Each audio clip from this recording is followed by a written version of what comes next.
pruning shrubs and trees can be beneficial to their health and also make them more attractive, too. But it's often one of the most intimidating jobs that home gardeners face. I'm Elliot Coleman. And I'm Barbara Damrosch. And if you'll stay with us for the next half hour, we'll give you some tips on pruning. On gardening naturally.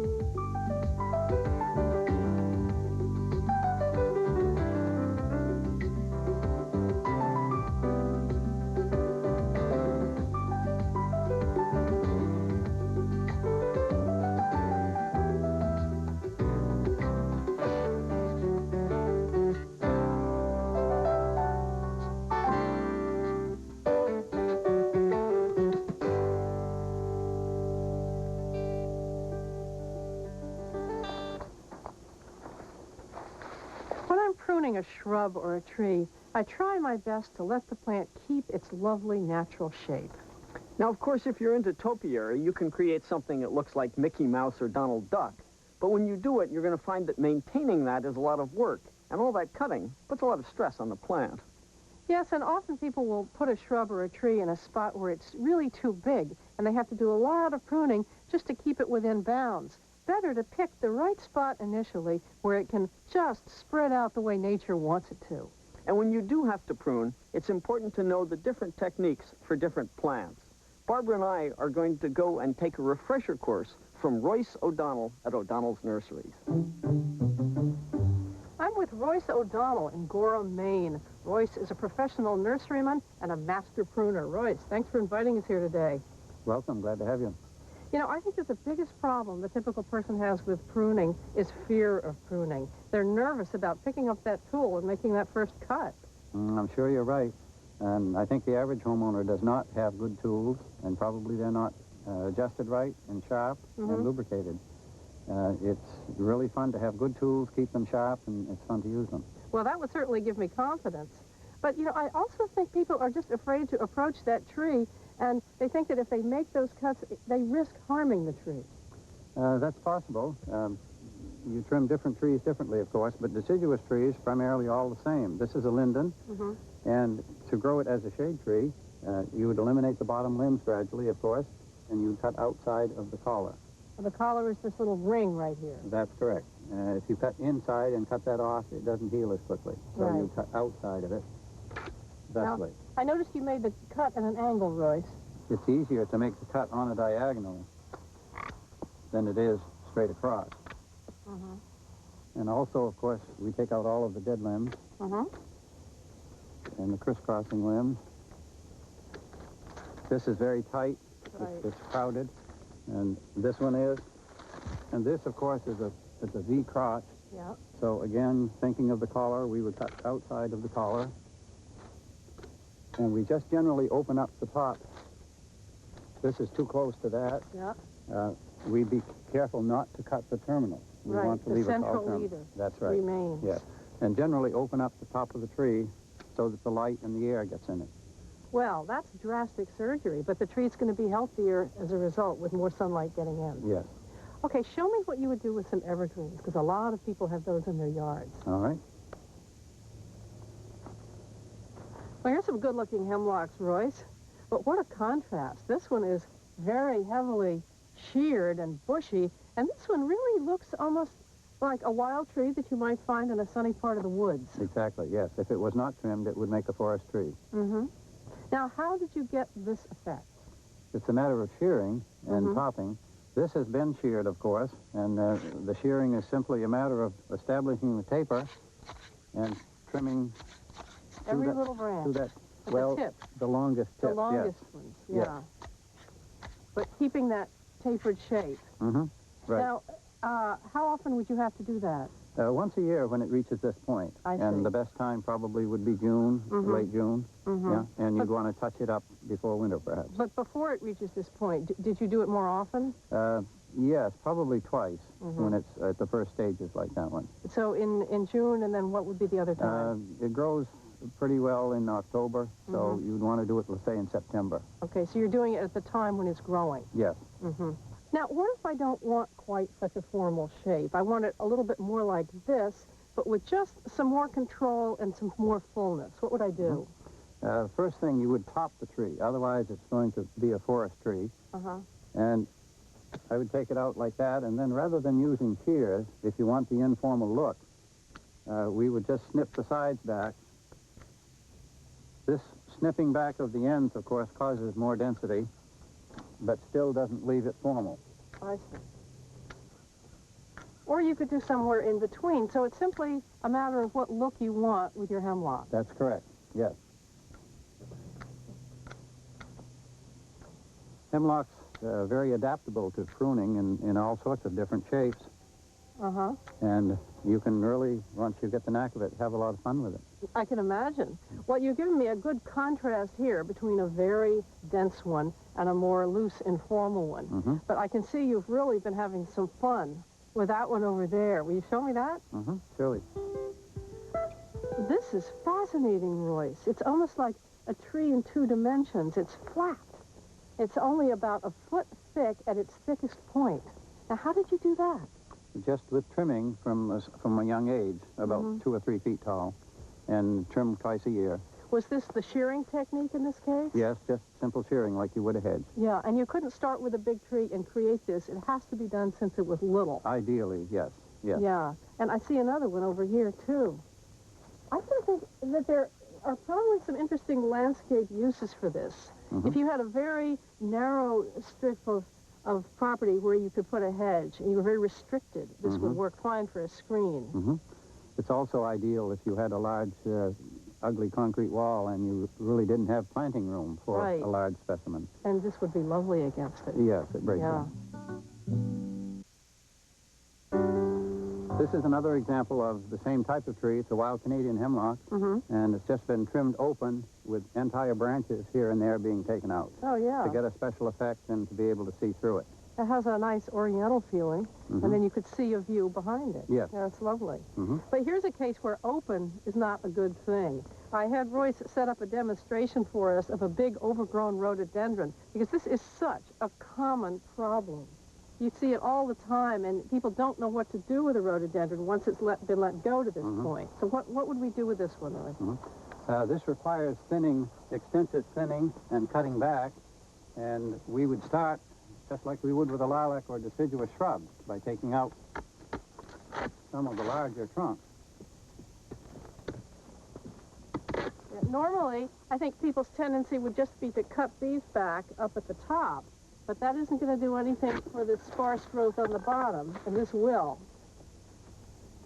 I think the time you would normally prune a plant like this would be after flowering to spare the flowers, but here we're not worrying about that. We're just trying to do some drastic pruning to get it to fill in. We would trim back these ends and take the dead out. Looks very sparse, we realize, but it has to be done.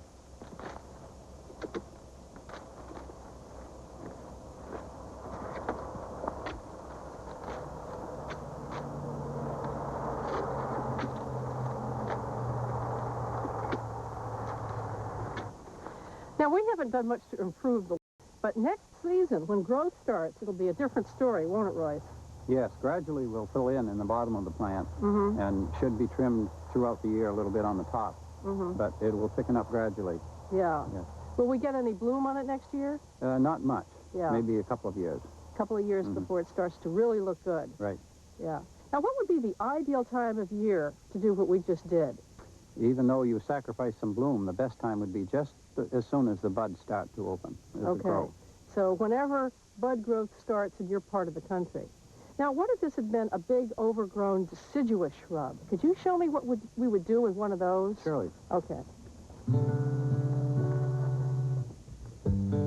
This is a rose of Sharon, planted too close to the house, as we always do. Yes. And it's grown larger than it should for this spot, certainly. So what do we do about it? It would be treated just like any large shrub, perhaps a lilac or a forsythia. Too many stems, and you take out the older stems as far down as you can take them. Okay. Which would be, certainly this would be one. Yep. And then we take it right down to the bottom.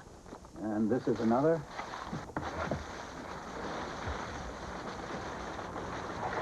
I don't usually have a helper when I do that. It's good to have one person grabbing the branch and taking it away. If it's a big forsythia, one person can crawl into that fountain and the other person can stand on the outside and pull.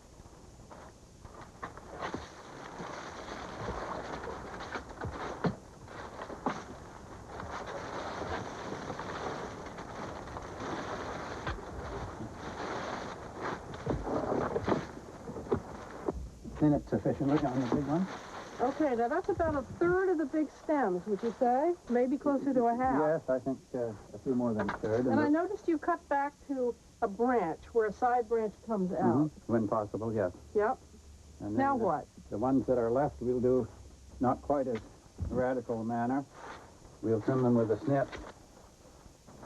Again, the tallest ones we'll take down into the crotches with other branches. Yeah.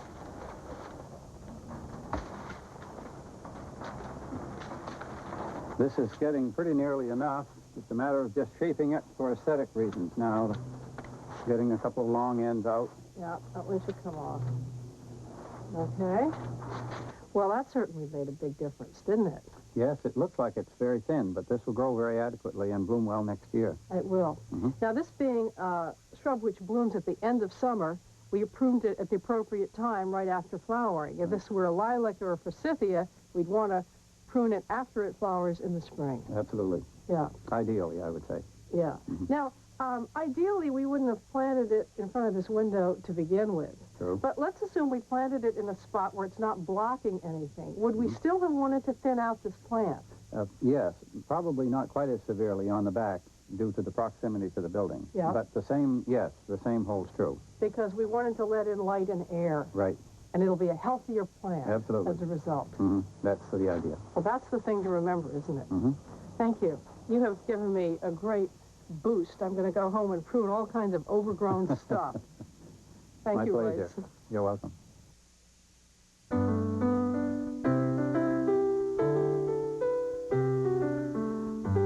Here's a flower that really loves to grow in Maine, lupins. If you drive along the roads in Maine and other northern New England states, you can see great masses of them blooming in the shades of blue and purple and sometimes pink and white. Maine gardeners like to grow these right in their gardens because they're such lovely plants. But if you really want a kaleidoscope of lupin color, grow the Russell hybrid lupins, such as these. They have big, tall, stately stems, and they come in colors everywhere from white to this pale yellow, pale pink, darker pink, a rich ruby red, a blue, a purple, sometimes even several colors on one flower stalk. They were developed long ago in Britain by a man named George Russell, and the way I heard the story, Russell worked on the railroad and spent his days staring at meadows and watching how lupins naturally hybridize with each other and produce interesting color combinations. So for years, he perfected this strain with a wide range of colors. Now, if you don't want such a large plant, there are dwarf forms of these Russell hybrids, such as this minaret over here, that's only 1.5 feet tall and is fine for a smaller garden. You can grow lupins in full sun or in part shade, but they really need a climate where the summers don't get too hot.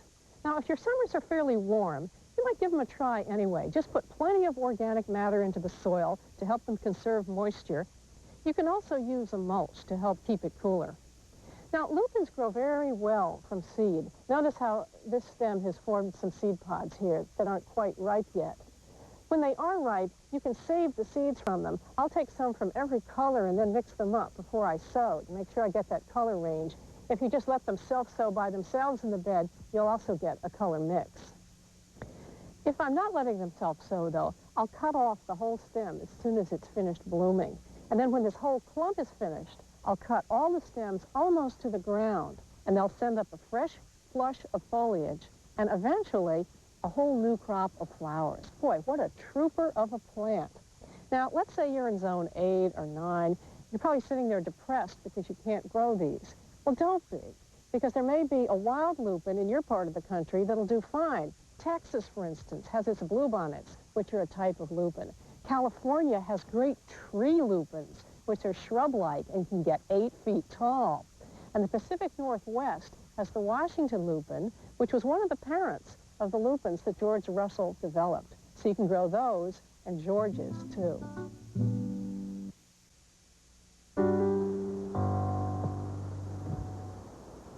It's nice to be able to prune your own trees in your own backyard, but most people have three questions: when to prune, where to prune, and how. I prefer to prune in the summer once the tree has fully leafed out, and there's certain advantages of that. First, it has plenty of strength to heal over the cut, because a cut is a wound in the tree. Second, if it's a dead branch you're going to cut off, you know it's dead because it hasn't leafed out. And third, if it's a tree like this maple, and I've made enough maple sugar over the years to know that if I drill a hole in here in the spring, it's going to run sap, the cut I made won't run in the summer. The second is where to prune, and this is vitally important. Most people have a tendency to want to cut a branch right in close to the tree to make it look neat. And the word is don't, because there's something important to pay attention to. This is called the branch collar, this little bulge of the tree, and that is what helps the cut to heal up. All the tissue in there will grow out and cover it over if you don't cut that off. So it's important that when you cut off a branch, you cut it off outside the branch collar. And the second thing in where is where you stand. Don't stand under the branch that you're cutting off. And third is how. You can either use a pole saw like this or a rope saw.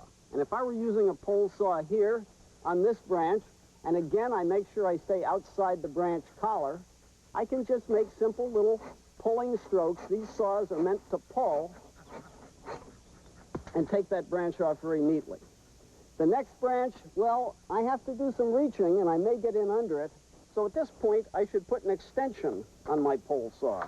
And that just gets me a longer handle so I can stand back in a more comfortable and safer position. Again, I'm outside that little bulge where the branch is attached, outside the branch collar, and then it comes off neatly. Now the third branch I'm going to cut is way up here in the tree, and it's actually an awkward reach for this pole saw. So I'm going to use another tool. Whenever you're working high in a tree in your yard, one word of caution: always be conscious about electrical wires. And if cutting the branch is going to get it anywhere near them, make sure you get a professional to do it for you.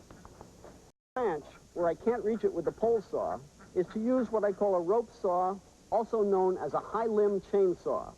And this consists of a weight that allows me to throw this rope over the branch, and further down on this rope is a chainsaw for cutting the branch.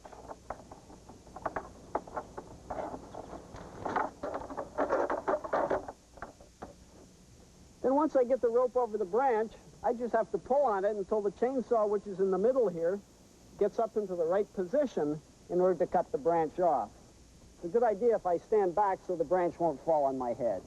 And then I just pull back and forth, and a little chainsaw up there cuts through that branch just as effectively as a motorized chainsaw would, without my having to go up there and risk my life.